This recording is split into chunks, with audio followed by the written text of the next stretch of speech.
एक ज्ञानी मॉन्क जंगल के एक वृक्ष के नीचे ध्यान किया करते थे। वे रोज एक लकड़हारे को लकड़ियां काटकर ले जाते हुए देखते। एक दिन उसने उस लकड़हारे को रोककर कहा, सुनो भाई, दिन भर लकड़ी काटते हो और उस लकड़ी को बेच के 2 वक्त की रोटी भी नहीं जुटा पाते। तुम जरा जंगल में थोड़ा आगे क्यों नहीं जाते? वहां आगे चंदन के वृक्ष का घना जंगल है। एक दिन काट कर ले जाओगे तो हफ्ते भर के खाने की व्यवस्था हो जाएगी। उस गरीब लकड़हारे को विश्वास ही नहीं हुआ, क्योंकि वह तो सोचता था कि जितना वह जंगल को जानता है उतना और कोई नहीं जानता। जंगल में लकड़ियां काटते काटते ही तो उसकी जिंदगी बीती है। यह साधु यहाँ इस वृक्ष के नीचे बैठा रहता है, इसको क्या खाक पता होगा जंगल के बारे में। मानने का मन तो नहीं हुआ, लेकिन फिर सोचा कि नुकसान ही क्या है। कौन जाने, शायद वह सन्यासी ठीक कह रहा हो। फिर झूठ भी कहेगा क्यों? शांत आदमी मालूम पड़ता है, दयालु भी लगता है और इससे पहले कभी बोला भी नहीं है।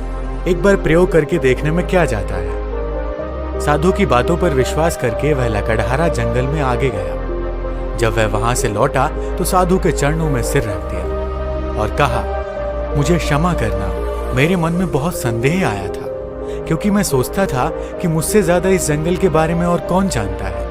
मेरा बाप भी लकड़हारा था, उसका बाप भी लकड़हारा था। हम इसी जंगल में लकड़ियां काट काट कर अपना गुजारा कर रहे हैं। कभी यह सोचा ही नहीं कि इससे आगे भी शायद कुछ हो सकता है। मैं भी कैसा अभागा हूं। काश पहले पता चल जाता तो आधी जिंदगी गरीबी में न गुजारनी पड़ती। साधु ने कहा, कोई फिक्र मत करो, जब जागो तभी सवेरा है। अब जाओ और जाकर चंदन की लकड़ियां काटो। अब उस लकड़हारे के दिन बड़े मजे से गुजरने लगे। एक दिन लकड़ियां काट लेता, 7-8 दिन जंगल जाने की जरूरत ही नहीं पड़ती।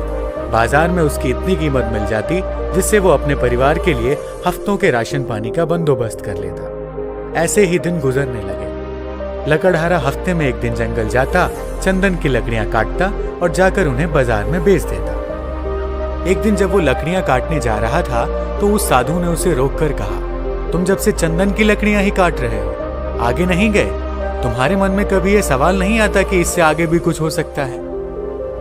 यह तो मेरे मन में सवाल ही नहीं आया कि चंदन के आगे भी कुछ हो सकता है, लकड़हारे ने कहा। साधु ने कहा, चंदन के आगे जरा जाओ तो वहां चांदी की खदान है। लकड़ियां काटना छोड़ो, एक दिन ले जाओगे, 2-4 महीने के लिए हो जाएगा।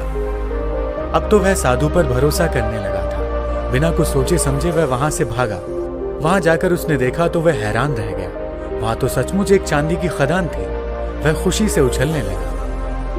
अब तो वह 4-5 महीने में एक बार आता, चांदी लेता और अगले 4-5 महीने आराम से रहता। ऐसे ही कुछ साल गुजर गए। एक दिन जब लकड़हारा चांदी लेने जंगल जा रहा था तो वो साधु उसे फिर से उसी पेड़ के नीचे मिला। उस साधु ने लकड़हारे से कहा, थोड़ा और आगे जाओ, वहां सोने की खदान है। जब वह लकड़हारा चांदी की खदानों से कुछ मील आगे गया तो देखा कि वहां सचमुच सोने की खदान थी। इतना सोना जो उसकी पूरी जिंदगी बदल सकता था। सोने की खदान का पता चल जाने के बाद अब लकड़हारा एक बार सोना ले जाता और साल भर तक जंगल ही नहीं आता। उसकी जिंदगी बड़े आराम से गुजर रही थी। ऐसे ही कुछ साल गुजर गए। सालों बाद जब एक दिन वह लकड़हारा जंगल में सोने की खदान की तरफ जा रहा था तो उसे फिर वह मॉन्क मिला, जो कि एक पेड़ के नीचे बैठकर ध्यान कर रहा था। जब उस मॉन्क ने लकड़हारे को सोने की खान की ओर जाते हुए देखा तो बोला, तुम कभी जागोगे कि नहीं, या मुझे ही हर बार तुम्हें जगाना पड़ेगा? तुम्हें खुद अपनी तरफ से सवाल नहीं उठता? मन में जिज्ञासा नहीं उठती कि आगे जाकर देखें कि क्या है? लकड़हारे ने कहा, मैं भी मंद बुद्धि, मुझे ये सवाल ही नहीं आया। मैं तो समझा कि सोने से बड़ा और क्या हो सकता है, बस यही आखिरी चीज रही होगी। फिर साधु ने कहा, अरे भोले इंसान, सोने की खानों से आगे जा, वहां तुझे हीरे की खदान मिलेगी। जब वो वहां जाकर देखता है तो उसे अपनी आंखों पर भरोसा ही नहीं होता। वह सचमुच हीरे की खदान के पास था। अब तो वो एक बार हीरे ले जाता और कई सालों बाद वापस जंगल में आता। समय के साथ वह लकड़हारा भी बूढ़ा हो गया था। एक दिन जब वह हीरे लेकर जंगल से वापस आ रहा था तो उसी पेड़ के नीचे उसे फिर से वही साधु मिला। साधु ने कहा, अरे नासमझ, अब भी तू हीरो में ही रुक गया। अब तो लकड़हारे को बड़ी घमंड आ गई थी, क्योंकि वो बड़ा धनी हो गया था और महल माड़ियां भी खड़ी कर ली थी। उसने बड़ी घमंड के साथ साधु से कहा, अब छोड़ो भी, अब तो मुझे परेशान मत करो। अब हीरे के आगे भला क्या हो सकता है? उस मॉन्क ने कहा, हीरे के आगे मैं हूं। क्या तुझे कभी यह ख्याल नहीं आया कि यह आदमी मस्त यहां बैठा है जिसे पता है हीरों की खदान के बारे में, और वो हीरे नहीं भर रहा है।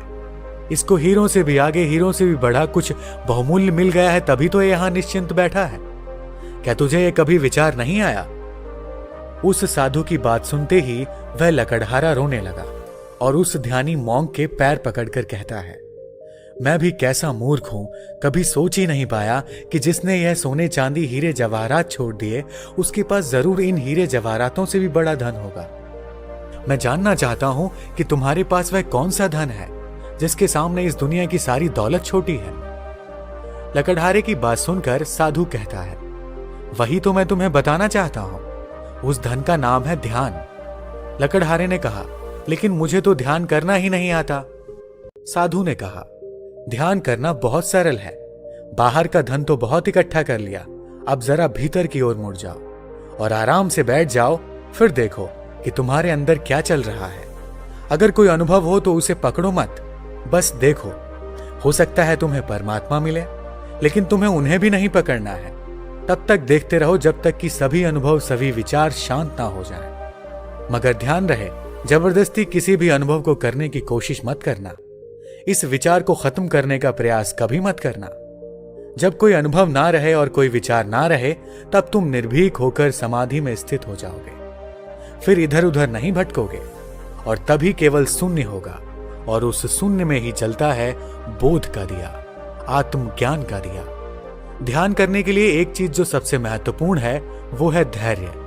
आपके भीतर इतना धैर्य होना चाहिए कि घटना आज घटे या कई वर्ष बाद, आप ध्यान करने के लिए हमेशा तैयार रहें। दोस्तों, यदि आपको शुरुआत में ध्यान करने में प्रॉब्लम आती है तो आप सिर्फ 5 मिनट के अभ्यास से शुरू कर सकते हैं। अगर 5 मिनट भी नहीं कर सकते तो 2 मिनट से शुरू कर सकते हैं। लेकिन एक बात ध्यान रखना, इसे कंटिन्यू करना है, हर रोज अभ्यास करना है, नहीं तो आपको रिजल्ट नहीं दिखेगा। दोस्तों, आज की वीडियो में फिलहाल इतना ही। धन्यवाद।